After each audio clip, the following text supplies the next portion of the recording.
So again, we'd like to welcome Jared Queck, who we have hosted on several past New Perspectives. It's always quite an honor to enjoy to have him here with us and to share his insights and his wisdom with us. Jared has practiced integral yoga in conjunction with his Christian faith for over 20 years, and he lives in Singapore, so it's about 9 at night for Jared. Thank you for staying up in the evening to be with us. Jared also holds 2 postgraduate degrees from the University of Oxford, specializing in Indian philosophy, Christian theology, and business administration, and he works in the education sector and invests in technology companies. So regarding today's topic, the double foundation of yoga, Jared states that integral yoga is a path of freedom, emphasizing individual needs and differences, and with few universal recommendations. Still, he says, there are rare exceptions that Sri Aurobindo advised all to attain for safety and success in the yoga. One of these is the double foundation of establishing a wide peace and calm and the decisive bringing forward of the psychic. Jared maintains that one can wander for years and even decades without making any real lasting progress if one does not carefully and diligently build this strong double foundation.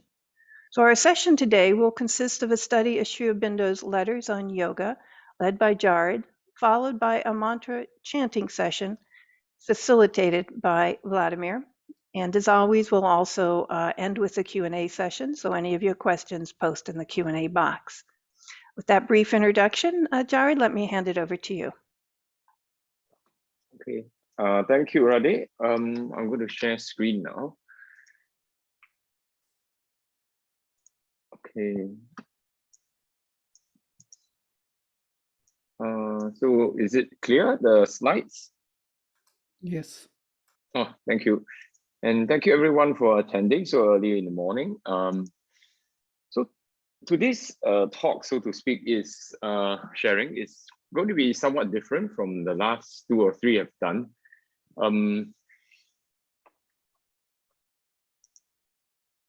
And this is clear from the works we are largely going to focus on, which is the letters on yoga. So the letters on yoga is this collection of literally thousands of letters that Sri Aurobindo wrote to his disciples to guide them in their spiritual life. So what we are going to do today is, shall we say, something more practical, yet of great importance in our spiritual life. While the last few talks were focused on Sri Aurobindo's human cycle, his political, social thinking, which is often neglected and which has also important implications for the world at large. Yeah, but now we are really talking about something that's important to each of us personally and immediately. So, which is why I requested Vladimir we end with a session of practice, or short practice, of course, of invoking peace and of love, which is really what this talk is about, fundamental things. Okay, so to set the context, I think all of us, including myself, no doubt most likely wish for our spiritual life to be something like this, you know, always in the sky with consciousness that stretches out full of joy and bliss in the clouds, literally at all times. So we hope our spiritual life, our yoga, or our seeking for the divine could be something like this. And unfortunately, it's much more colorless often. A lot of times we are doing something in the ground, we don't even know what we are doing, and we're bumping into discordant, sometimes harsh things, and nothing seems to be happening. Our mantra chanting goes nowhere, our prayers seems to be hitting a wall, and our concentration is simply not working because our monkey mind jump all over the place. So yes, I think probably I speak for myself, and I think for maybe the vast majority of us, that much of our work is really nitty-gritty and quite invisible, black and white. But I guess in the deeper perspective, if we look at what Sri Aurobindo wrote, and what the mother often says, we need not be surprised because we can easily spend years, and we should spend a good long time in foundation building. If we want to raise a high skyscraper, we should not, expect the building to drop from the sky. And if any of us in the construction or even architects or civil engineers, I think you know exactly what I mean. The foundation building is basically invisible much of the time. It's dusty and tedious, and yet it is of supreme importance. It takes a disproportionate amount of time and labor because without it, the whole building comes down. So it's like the myth of Icarus, right? Where we fly unprepared too near to the sun and our wings melt, our wax melt, and we fall down to ruin it, essentially.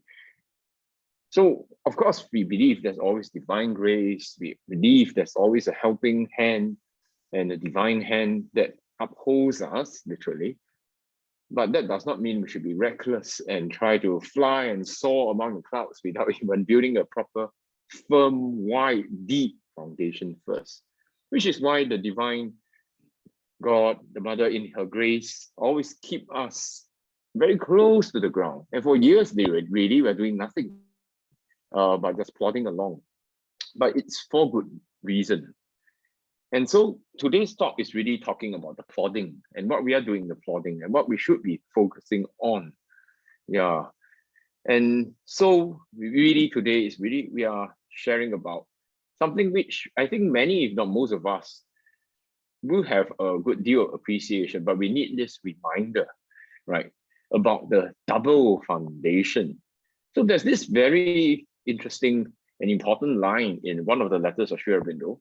So now, as I said, most of the text today is going to be from that collection, which is now freely downloadable. So this is, I will give the section, and so you can actually go back and refer to the full letter if you wish. So this is from section 4, the foundation of sadhana, one of the letters there. So I'll just read it. If you keep the whiteness and calm, and also the love for the mother in the heart, then all is safe. For it means the double foundation of the yoga. The descent of the higher consciousness with its peace, freedom, serenity from above, and the openness of the psychic, which keeps all the effort or all the spontaneous movement turned towards the true goal.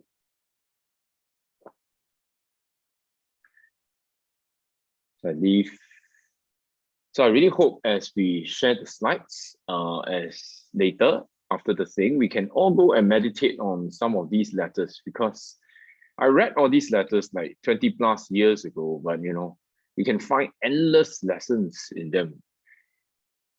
It's the master writing directly to our hearts, writing in simple words to his children. Something very important often.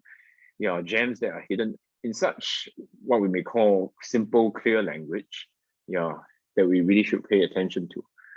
So the two foundation, the descent of the higher consciousness with peace, freedom, serenity, the openness of the psychic. And each of these two movements are actually associated with Sri Aurobindo.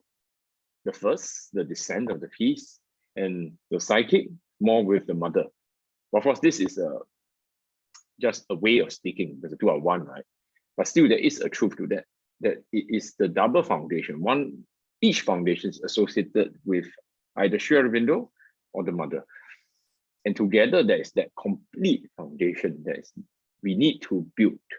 And if we want to, so to speak, accelerate our plodding through the mud and the grime, we need to keep this goal very clear. What are we doing in the mud? What are we doing in the earth?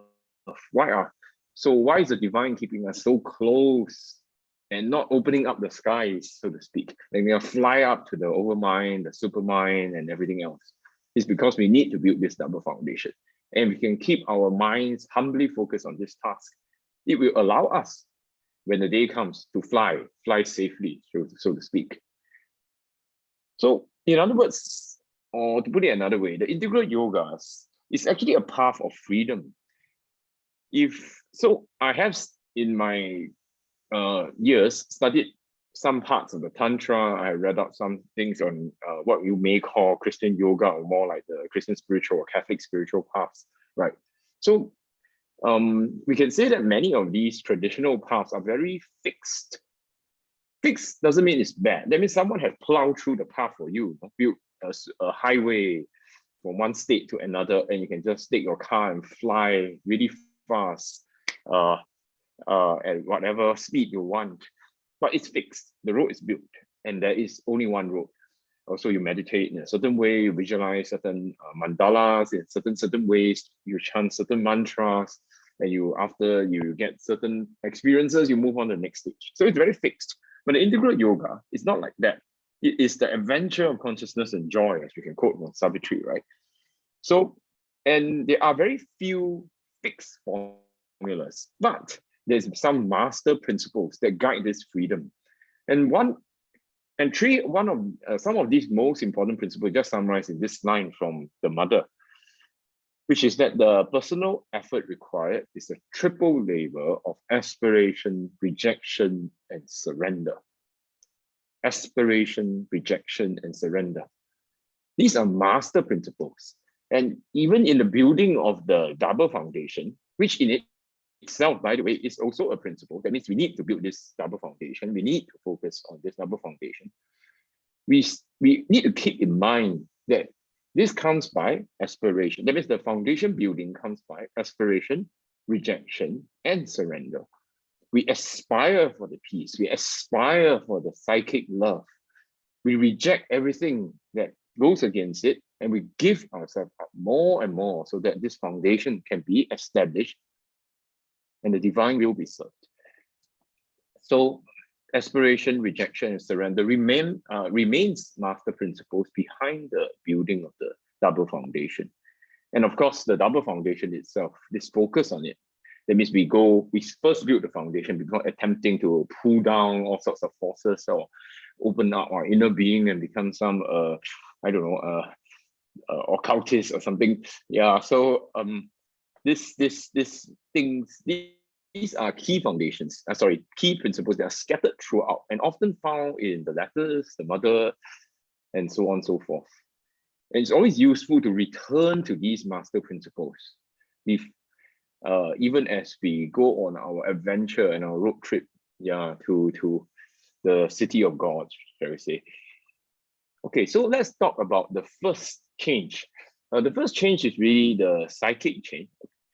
Okay, I have a number of slides, but I will skip some because, as I say, some of them are meant for us to just read and ponder on our own. I think it's better to take the Q&A. So the psychic change, the psychic comes from a Greek word psyche, which means soul. It's coined by Sri Aurobindo. He has a Sanskrit equivalent, which we shall not dwell on here. But essentially, the psychic means the soul. So I'll just read this one. What is meant by, from one of Sri Aurobindo's letter, what is meant by the psychic coming to the front is simply this. The psychic ordinarily is deep within. Very few people are aware of their souls. When they speak of their soul, they usually mean the vital plus mental being, or else the false soul of desire. The psychic remains behind and acts only through the mind, vital, and physical wherever it can. For this reason, the psychic being, except where it's very much developed, has only a small and partial, concealed and mixed or diluted influence on the life of most men. By coming forward, it's meant that it comes from behind the veil. Its presence is felt in the waking daily consciousness. Its influence feels, dominates, transforms the mind and vital and the movements, even the physical. One is aware of one's soul, feels the psychic to be one's true being. The mind and the rest begin to be only instruments of the inmost within us. So this psychic emergence, more and more, this our true self and soul coming forward, this is one of the key foundations, often associated with the mother, often associated with flowers.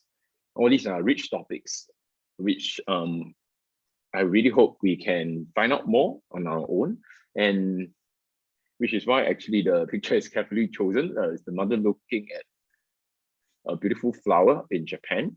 So, and this coming forward of psyche is one of the key moments in the yoga.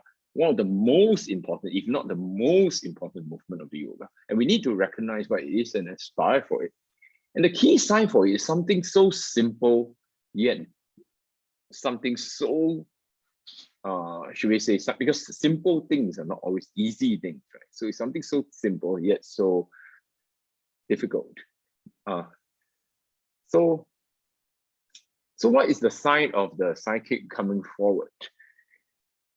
And this is a very, very key line. A central love, bhakti, devotion, surrender, giving everything. A sight within that sees always clearly what is spiritually right or wrong and automatically rejects the latter. Of movement of entire consecration of and dedication of all in one to the mother. A central love, bhakti, surrender, giving everything.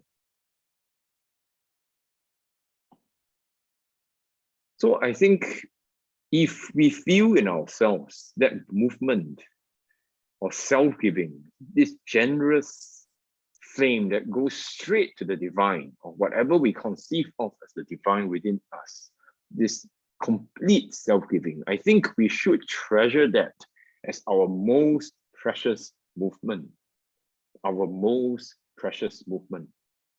The mother says that human beings do not treasure what the psychic brings. He says that, and the psychic is fundamentally associated with this self-giving. When we feel something in ourselves that spontaneously, like a flower, gives to something higher, that is the one movement we need to treasure. That is the one movement we need to aspire to strengthen. Not fancy things, not spectacular things, but that one very, should we say, humble yet supremely important movement of love and self-giving. In fact, the mother says that if the high gods, the gods, this huge, vast consciousness, were to be born on earth, it is because they want to, I'm paraphrasing, it is because they want to experience the psychic being, experience this love, this surrender, this self-giving. That's how precious it is, that even the greatest beings in the universe, they don't have it. Human beings have it. And so we need, as human beings, to know our priorities.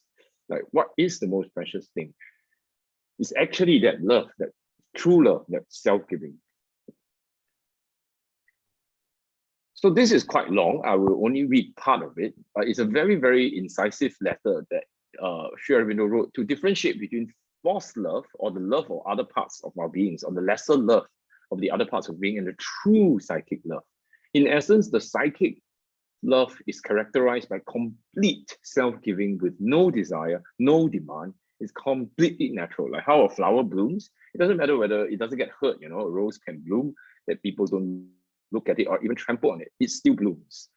The psychic giving and love asks for nothing. It just gives because it is the gift. It is what it is in its fullest, completest nature, a complete, sincere self-giving and love.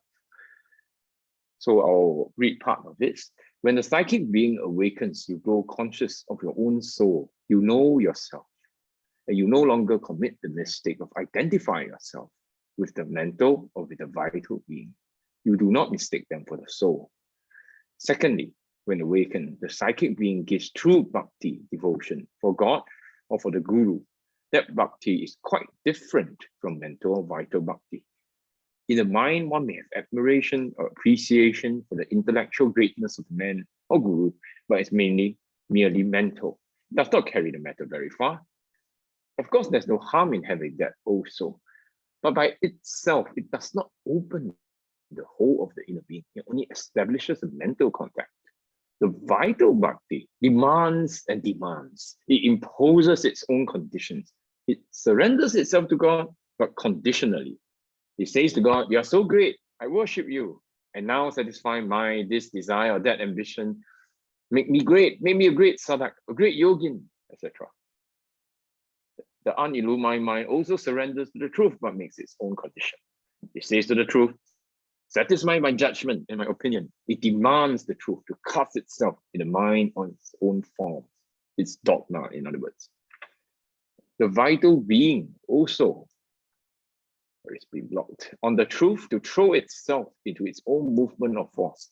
The vital being pulls at the higher power and pulls at the vital being of the guru, both of them. The mental and the vital have got, okay, I do not speak French, and mental reservation in the surrender. But the psychic being and its bhakti are not like that, because it's in direct communication with the divinity behind. It's capable of true bhakti.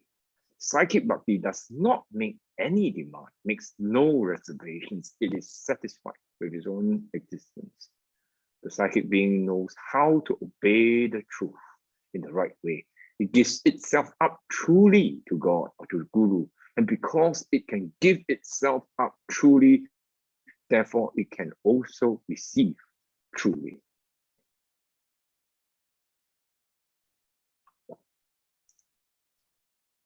And so, because of this, clearly the ego and the vital, its claims and desire, is always the main obstacles to the emergence of the psychic. So they make one live, act, do sadhana even for one's own sake. And psychicization means to live, act, and do sadhana for the sake of the divine. This again from the letter, from the same. Rejection of desire. So because of this, to really open up the way for this psychic self-giving to come. So what usually happens is that during the plodding stage, right, during a grim and not unspectacular foundation building, we often find that the psychic self-giving is not natural. It does not appear, or if it does appear, it's often mixed. Although due to, by divine grace, for some of us, or maybe even most of us, due to divine grace, there will be moments where this psychic self-giving and love and joy is so strong, if only for a while. And at least for that few moments, we have a foretaste of what it should be like. However, what really stops it is our own ego, our own desire, that somehow smother the flame of the psychic, which is why here Sri Aurobindo emphasize, we come back to aspiration, rejection, right? Desire is rejected and no longer governs the thought, feeling, or action. And there's a steady aspiration of an entirely sincere self-giving. The psychic, usually after a time, opens of itself. To bring the psychic forward, selfishness and demand, which is the base of the vital feelings, must be got rid of, at least never accepted. So the very foundation of yoga is something, should we say, very common sense, very close to all of us, something all of us can do and must do, is sincerity, selflessness, and self-giving.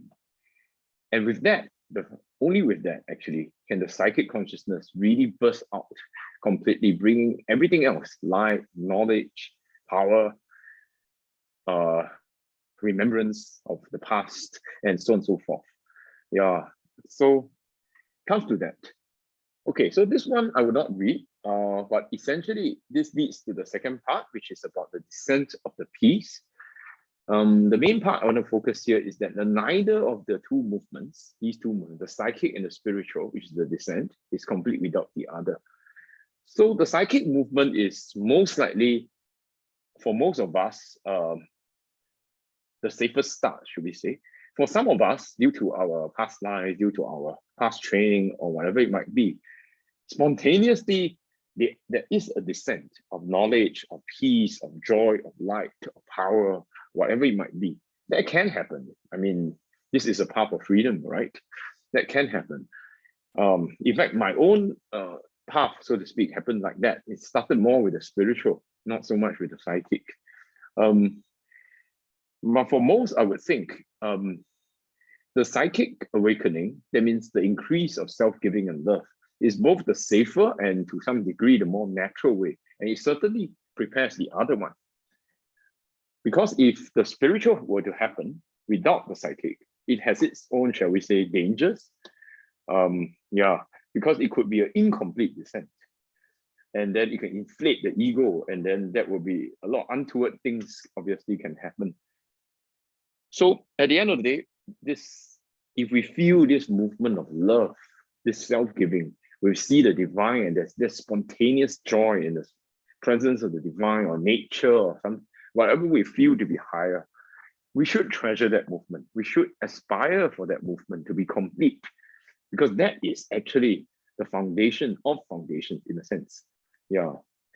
And in our yoga, we know this is particularly associated with the mother, this particular growth of love and self-giving. You're really in prayers and meditation, many movements, many thoughts along these lines.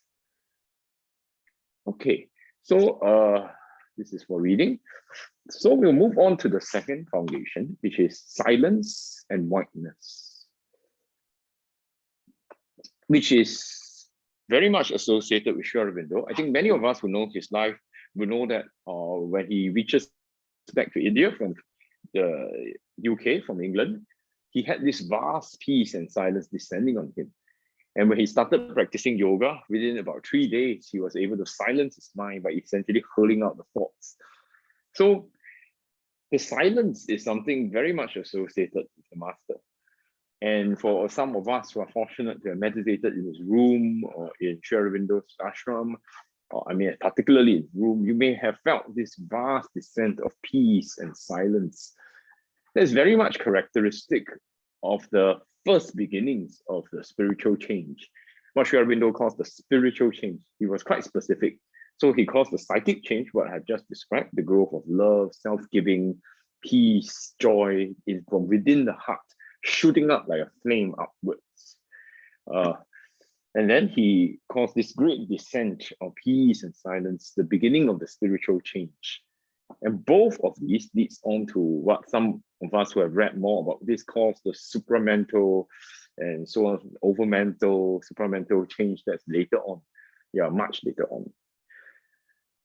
So we'll be reading a few of his letters where he talked about this important thing, which is about the descent of the peace. Yeah. So it is not possible, he writes, to make a foundation in yoga if the mind is restless. The first thing needed is quiet in the mind. Also, to merge the personal consciousness is not the first aim of the yoga. The first aim is to open it to a higher spiritual consciousness. And for this also, a quiet mind is the first need. So what is a quiet mind? I just read. The first step is a quiet mind. Silence is a further step. But quietude must be there. And by a quiet mind, I mean a mental consciousness within which sees thoughts arrive to it and move about, but does not feel that it is thinking or identifying itself with the thoughts or call them its own. Thoughts, mental movements may pass through it as wayfarers appear and pass from elsewhere through a silent country. The quiet mind observes them or does not care to observe them, but in either case, does not become active or lose its quietude.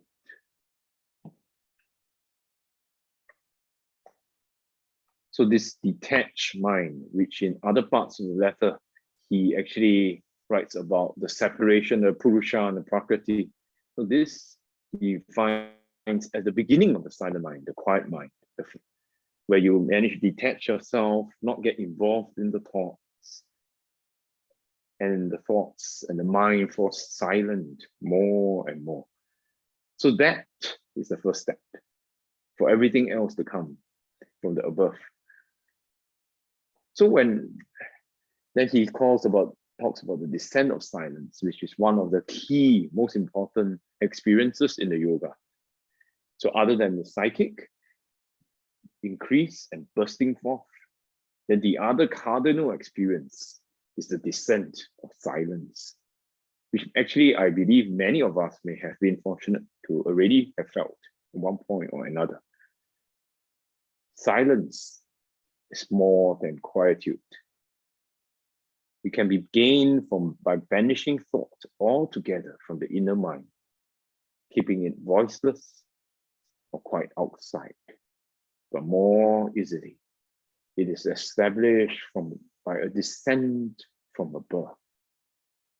One feels it coming down, entering and occupying or surrounding the personal consciousness, which then tends to merge itself in the vast impersonal silence.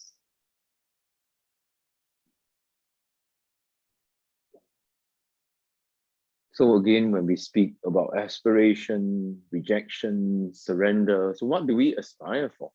We aspire for silence. We aspire for calm. Sri Aurobindo does not advise that immediately we aspire for all sorts of things, knowledge, power. Instead, we first calm the mind.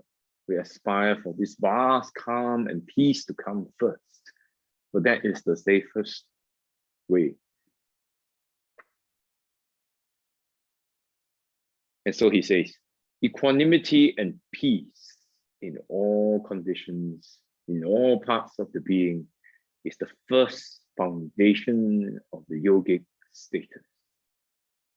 Either light, bringing with it knowledge, or force, bringing strength and dynamism of many kinds, or ananda, bring love and joy of existence and come next, according to the trend of the nature.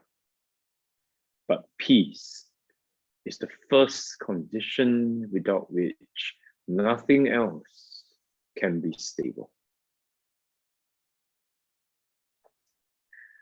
So this is a moment for us to reflect as well. Have we built a firm foundation of peace and silence, or have we been pulling at the force above, at other aspects of the divine which we are not ready for? Is that perhaps the reason why we have not been making progress, getting impatient? If that's the case, perhaps we need to look again. What do we really need? What is the divine will for us? So another key way to build peace, in fact, indispensable way, is to be detached, to be equal, to have samatha in all situations. So as Sri Aurobindo writes, there can be no firm foundation in sadhana without equality, samatha. Whatever the unpleasantness of circumstances, however disagreeable the conduct of others, you must learn to receive them with a perfect calm and without any disturbing reaction. These things are the tests of equality. It is easy to be calm and equal when things go well and people and circumstances are pleasant. It is when they are the opposite that the completeness of the calm, peace, equality can be tested, reinforced, made perfect.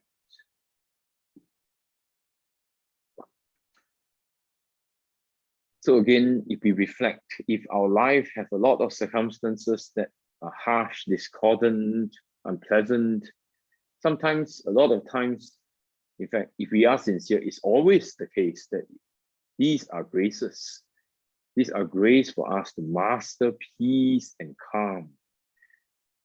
And if, in fact, if we are sincere about having this descent of peace and calm, if we are sincere about building this foundation, that in fact, we can be very assured that disagreeable people, disagreeable circumstances will come, so that we can learn to be detached, learn to be equal, learn to be calm in all these situations. It will make possible the way for the perfect calm. So we definitely, at a later stage, we will be increasingly grateful when things are like that, not disturbed. And that is actually the true litmus test of whether our foundation is really there already. Are we ready for the next stage? Or are we trying to cheat and pull down things or pull things out that we do not deserve? So that too is something we can reflect as we read these letters. So this part, which I will not read fully, is about the essence of rejection, which applies to both the psychic and the spiritual change, the coming of the peace. The basic idea is that the first condition of inner progress is to recognize whatever is or has been a wrong movement in any part of the nature. Wrong idea, wrong feeling, wrong speech, wrong action. And by wrong is meant what departs from the truth, by the higher consciousness and higher self from the way of the divine. Once recognized, is admitted, not glossed over, defended, is offered to the divine for the light and grace to descend and substitute for it the right movement of the true consciousness.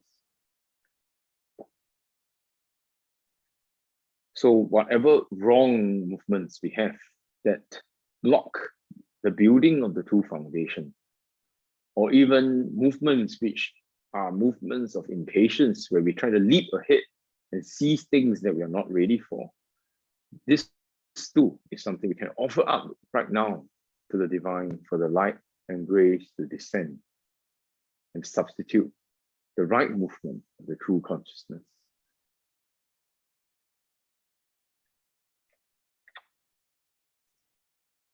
So I'll read this, and this is actually the last one I'll be doing, where Sri Aurobindo writes to this disciple who has been touched by the grace. A great wave or sea of calm and the constant consciousness of a vast and luminous reality. That is precisely the character of the fundamental realization of the supreme truth in its first touch on the mind and soul. One could not ask for a better beginning or foundation. It is like a rock on which the rest can be built. It means certainly not only a presence, but the presence. And it would be a great mistake to weaken the experience by any non-acceptance or doubt or of its character.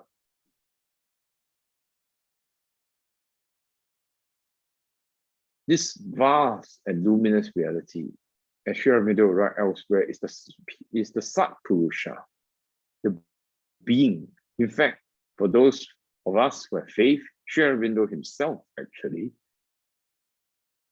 or Sri Aurobindo and his peace, of the Satpurusha and his peace, that is actually that is the rock in which all the rest can be built. And so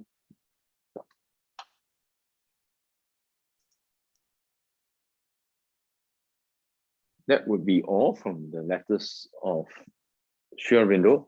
I hope through this short sharing, we will something will have touched us, something illuminate us about where we are in the path. And if we recognize where we may not have been doing correct, this is also a good time to offer up. And we will recognize where we have been going strong by the grace. This is a time for gratitude and to aspire for those two foundations, especially I would say the precious self-giving and love that if it's there in our hearts, that burst out. Let's never, like what Sri Aurobindo said, doubt it, never, and undermine it, but recognize it for what it really is, our most precious gift. And if we have been aspiring for some kind of breakthrough and there's this peace that comes, let's never devalue it and say, oh, yeah, it's only that, we want more. No, but that is in fact the one thing, the presence, as Sri Aurobindo say, the presence. And in fact, it's he himself, if we have faith, it's he himself, the one coming with the peace. And everything else that we will experience in the spiritual life is actually need to be built on these two things. And if we have already, due to the grace, due to our own effort, and due to our efforts, managed to build these two foundations, let's be deeply grateful. Let's never, and know that we will walk into the sunlight, into the light of the truth, ascending from mountain peaks to mountain peaks. Even if it's a spiral and sometimes you come down to again, to rebuild, to strengthen, and rise up again, or to face certain forces that we need to face, still, we will return to this foundation again and again as we rise up one step above another, spiraling up in the endless infinity of the divine. So to close, these are just some of the things I do, or at least that I feel is a great help to this building of the foundation. One of which is, of course, the key thing actually is to have this constant aspiration to build this foundation, really, for this peace and self-giving, to not forget, because we human beings are lovely, we are wonderful people at forgetting. We always backslide, to use a rather Christian term, the backslide, shall we say. It never sticks. Whatever we do, it never sticks.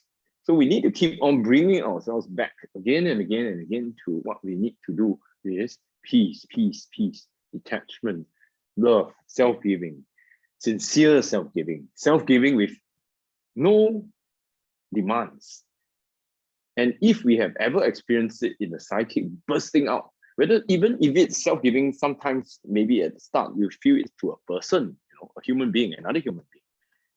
That too is precious. That too is a sign and foretaste of what really is. Then we need to aspire for that, to keep on going. Yeah.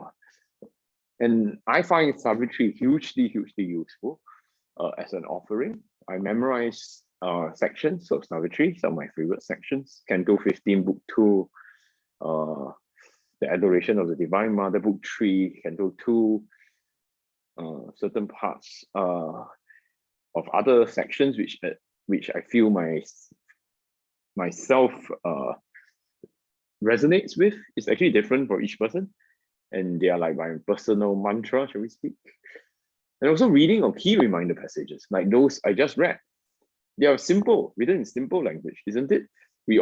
Some of us have this impression that Sri Aurobindo writes in extremely long sentences that fill an entire page. Well, it's true sometimes in some of his works, like in the Life Divine in particular. But Sri Aurobindo writes in this intimate, friendly, very direct fashion to us in these letters. So do we read them? Should we remind ourselves of them? Yes, I think we should, because we keep on forgetting.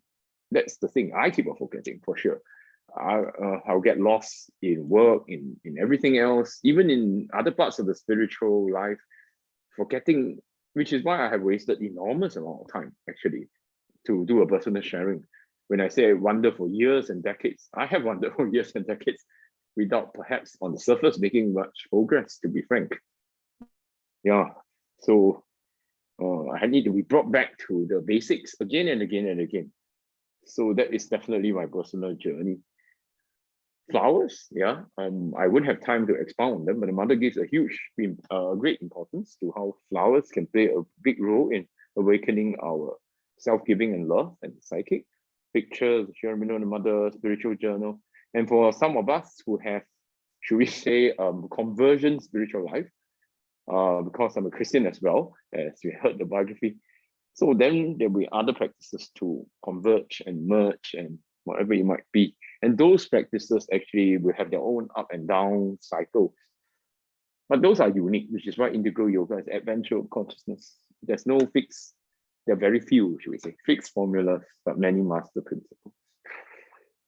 Okay, so I will end my sharing here. So I kept it hopefully short. We have some time for Q&A. As I say, this is really a very, should we say, practical sharing based also on my own painful experiences of how important foundation building is. And sometimes some of us here with an inner opening, which is ironic, I guess, but some of us with a greater inner opening. That means spiritual experience or occult experiences come very easily. Sometimes we get lost. That means because these experiences come so easily, we forget what is truly needed. We start chasing all sorts of things, all sorts of experiences, and then end up with essentially nothing, actually, or nothing really lasting, because we forget the foundation. So sometimes it is the people who are more open who need to discipline ourselves, not people who are, ironically, those who actually find it very hard to have spiritual experiences. They may actually be building on a much firmer basis. It's a very ironic, and maybe that's how life is fair in a way. They're building on a much firmer basis because they do not go around chasing all sorts of things. They are very down to earth, practical, follow the instructions, and they get it done. The foundation is built much faster than those people who go wander, fly all over the place. Yeah, so that's something to remember as we do it. And I really hope maybe this sharing will shorten the way for some people right here. I'm sure the mother brought whoever is needed to this place at this time. And so hopefully some people, suddenly you hear something and you can put it into practice, and that will shorten your way and allow you to build the necessary foundation that will open up the light, the peace, the joy, the presence much, much faster than otherwise. So that is my hope. And I shall end my sharing right here and hand it over to Vladimir to do a practice, should we say. If you could unshare, Jared, there, perfect. Thank you, Jared. Thank you for this beautiful, sincere presentation of all the most important elements of integral yoga. I think it is a great help. It is sincere because you are looking from the perspective of practical application of these fundamentals in your life, and you see immediately how it helps actually to grow in consciousness. I could feel this in myself. It is really relevant to all of us. Thank you very much. And of course, we can do one mantra if we want to Sri Aurobindo and the Mother, whom Sri Aurobindo, as he explains in the letter, they both represent two poises of consciousness. One is the consciousness from above the head, which is acting upon the mental and vital consciousness, that is Sri Aurobindo, and the other is from the heart, from the psychic, which Mother represents, acting upon the vital and physical consciousness. And in this way, they unite the spiritual influence on the physical life. That's why both are needed. And this mantra is given by the mother to Satprem, who asked her to give them mantra by which Sri Aurobindo and the mother could be invoked. And it is in Sanskrit. Mother made it in Sanskrit. She took parts from Devi Mahatmya or from Markandeya Purana, from the tantric practice of Markandeya, who is the immortal rishi, yes, who wrote this beautiful, most luminous worship of the Divine Mother in the history of mankind. And she took the passages from there and combined them with invocation of herself and Sri Aurobindo. So I will read this mantra. It is a short one, 2.5 minutes. Om Ya Devi Sarvabhuteshu Matrirupena Sansthita Ya Devi Sarvabhuteshu Shaktirupena Sansthita Ya Devi Sarvabhuteshu Shantirupena Sansthita Namastasyai Namastasyai Namastasyai Namo Namaha Om Namo Namaha Shrimirambikayai. Om Namo Bhagavate Shri Aravindaya. Om Namo Namaha Shri Mirambikayai. Shri Aravinda Sharanam Mama. Om Shanti Shanti Shanti.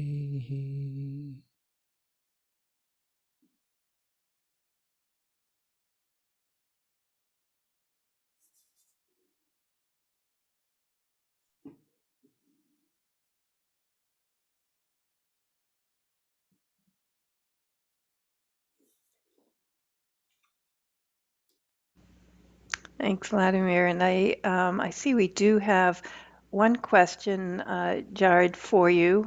You had mentioned key reminders as something that can be used, and the question is, where can we find key reminders? Hmm. So I think what we can do is to read through some of the letters in the foundation or sadhana on the psychic change. Then we extract some of those things that particularly inspired you. One way is to start with the ones in the slides, which I personally find very meaningful and useful. And then just read them periodically once a week. And then if we have, like what I suggested, have a spiritual journaling practice, it could be something you read first and then just journal. It's quite a Western spiritual practice, actually, if you're West. So, and it's actually a very, very useful practice. So you can just reflect basically on whether we have lived up to it. It's good to always remember and recollect. So that's my suggested thing. So sometimes we, like what I just said, we like to think that we want to do all sorts of sophisticated things, or all sorts of meditation or tantric mandalas and all sorts of things, where it is something as simple as writing a simple diary and just thinking about whether you live up to very commonsensical principles. Yeah, and it's actually the latter that's much more important, not to do fancy meditation and all sorts of things. You know what? I don't know what you think, Vladimir, but we do have a little bit of time here. You mentioned this of the triple effort, this aspiration, Jared, as being the first and critical, this constant flame of aspiration, this calling out. And there is, I'll let Vladimir introduce it, but if you don't mind, there has been recently created by a group he works with, a film on aspiration, and it might be nice to end with that. Is that something you can show, Vladimir? Yes, if Jared is, I'd say 11 minutes, 10 minutes or something. From 10 to 11 minutes. Film on aspiration with quotations from Sri Aurobindo and the Mother. If there are no further questions, I'm sure it's a good way for us to reflect. I think this session is mainly for reflection. Yeah, namaste is there. Yes, namaste. Thank you. Namaste too. Okay, so let's go ahead and show it then. Okay.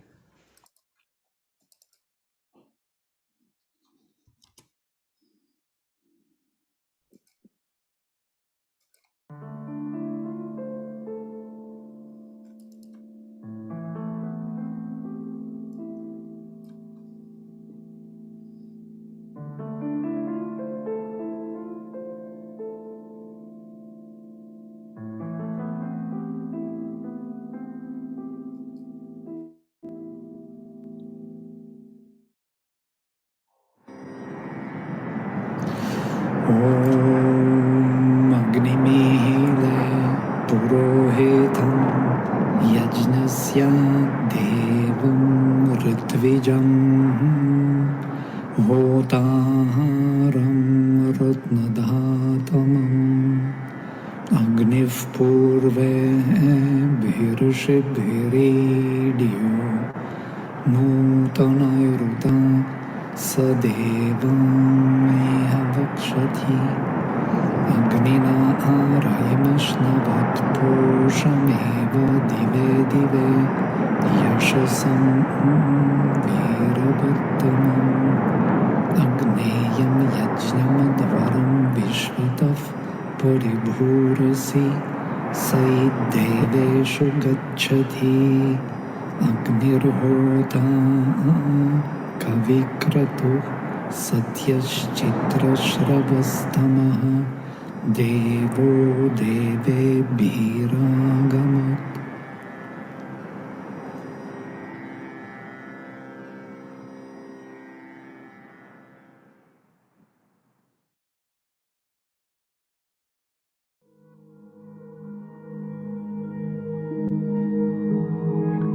On the other side of the eternal stairs, the mighty kingdoms of the deathless flame aspired to reach the being's absolutes. Out of the sorrow and darkness of the world, out of the depths where life and thought are tombed, lonely mounts up to heaven the deathless flame. In a veiled nature's hallowed secrecies, it burns forever on the altar mind, its priests the souls of dedicated gods, humanity its house of sacrifice. Once kindled, never can its flaming cease. If fire along the mystic paths of earth, it rises through the mortal's hemisphere, till borne by runners of the day and dusk, it enters the occult eternal light and clambers whitening to the invisible throne.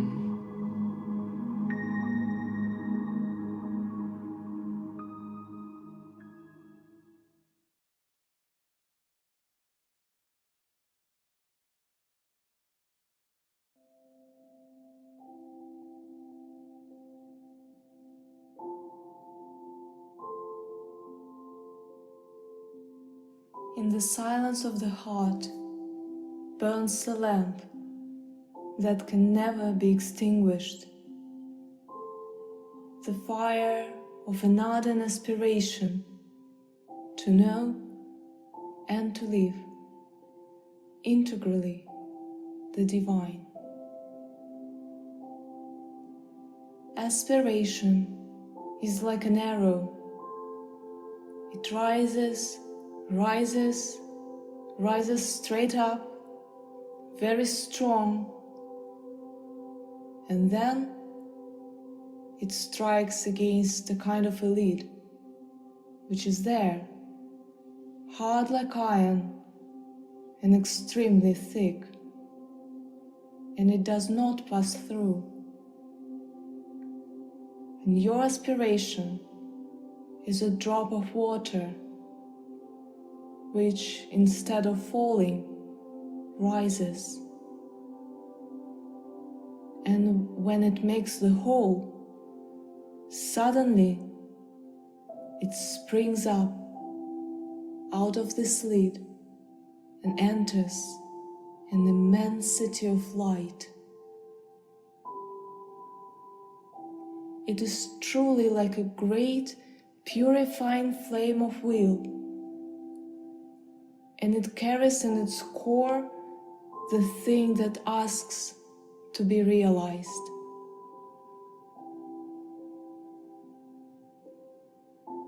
In aspiration, there is an unselfish flame which is not present in desire. From the purely psychological point of view, aspiration is a self-giving, while desire is always something which one draws to oneself. Aspiration is a thing to be developed, educated, like all activities of the being. One may be born with a very slight aspiration and developed it so much that it becomes very great. It is precisely upon this that Sri Aurobindo has insisted. He says you must choose, and the choice is constantly put before you, and constantly you must choose. And if you do not choose, well, you will not be able to advance. You must choose. There is no force like that which chooses for you, or chance, or luck, or fate. This is not true. Your will is free. It is deliberately left free, and you have to choose. It is you who decide whether to seek the light or not, whether to be the servitor of the truth or not. It is you. Or whether to have an aspiration or not. It is you who choose.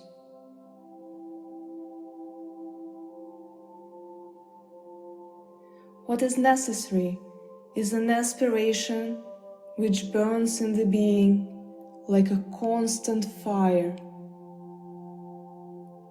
And every time you have a desire, a preference, an attraction, it must be thrown into this fire. If you do this persistently, you will see that a little gleam of true consciousness begins to dawn in your ordinary consciousness. At first, it will be faint, very far behind all the din of desires, preferences, attractions, likings. But you must go behind all this and find the true consciousness, all calm, tranquil, almost silent.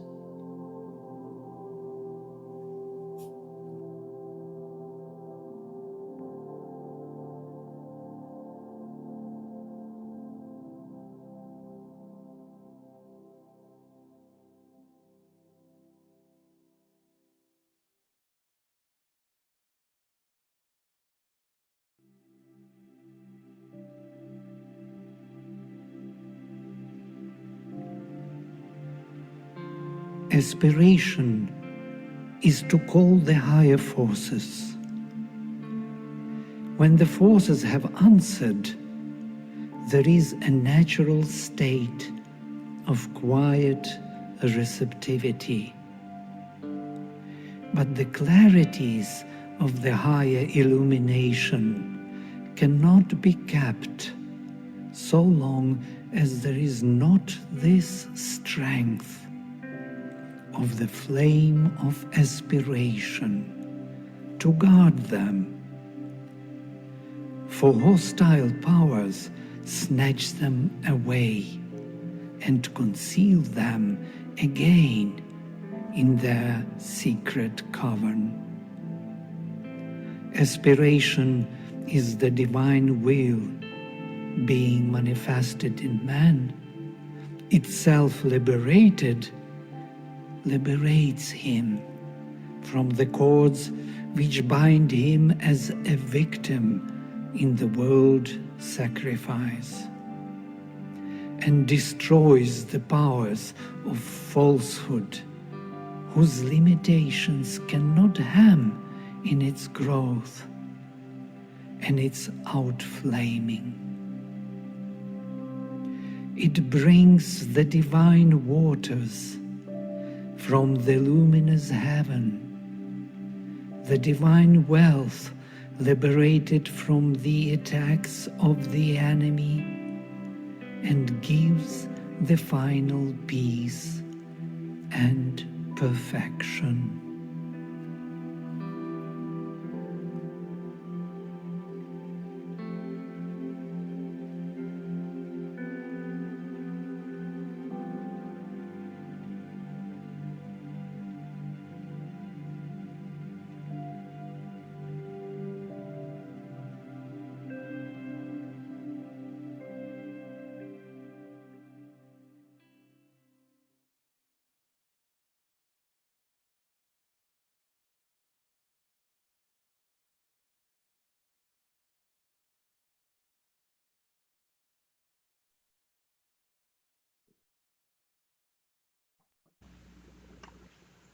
Great, thanks. Thanks, Vladimir. I mean, this is, hit on both the aspiration and the rejection of desire and offering that into the fire and just the surrender and self-giving. I mean, everything here, Jared, that you spoke of is the film is just a real nice reminder with the various quotes. We do have one last question, Jared, if you have a few moments to answer it. I don't know if you see it down there in the Q&A Yeah, box or if you'd like me to read it. I read it. I'm a bit slightly confused by it, but I'll try to answer. I think what I say is everything goes wrong and you're still criticized. You feel joyful. That means maybe there's something inside that is detached. But the old habits of judgment and desires or suggestions around you and some hidden in you trouble you again and again. So it's saying that we have this part which is detached and joyful, but still we still have our minds and vital which is still tied to our old ways, so they will go round and round and disturb us with inside. I think that seems to be what I understand the question, hopefully. So it sounds like something very, very common at especially in the early stage where, like what the movie was saying, there is that spark or beginnings of new consciousness within us already, which remains deep and joyful and detached. It could be the psychic, it could be even the higher mind, higher mental, or whatever it might be.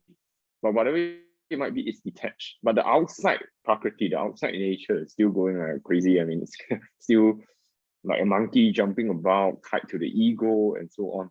So I would think that my response is that that is actually a very good thing, despite its appearance, because the reason we feel that this discordance is precisely because the new consciousness is already born. And it is painful, no doubt, to have this new consciousness still oppressed and blocked by all these things, old things. But this pain, this disharmony is precisely that thing which will, if we keep on offering it out, if we persevere to turn this disharmony into harmony, is precisely that indication of the thing we need to do. That means that this disharmony is telling us we need to basically change our being. We need to transform. We need to offer all this up to bring down the peace, to increase the self-giving. So instead of seeing it as a problem, I think we should see it as an opportunity and should we say an indication of what needs to be done. And also we should be glad it's happening because it shows that something new is born. Yeah, I mean, the spiritual life at the end of the day is especially a foundation building part before the psyche is fully awakened. It's something, it can be really, really hard, which is why we need to, again, it's common sense things, have optimism, have perseverance, and always look at the bright side of things. All those kind of things that is needed in earthly life is completely necessary in spiritual life as well. So that's my answer as best as I can. Okay. Okay, so I think, thank you so much. Thank you, Jared. Okay. Thank you. Thanks. Let's see everyone. Good night or good day. Okay. Bye.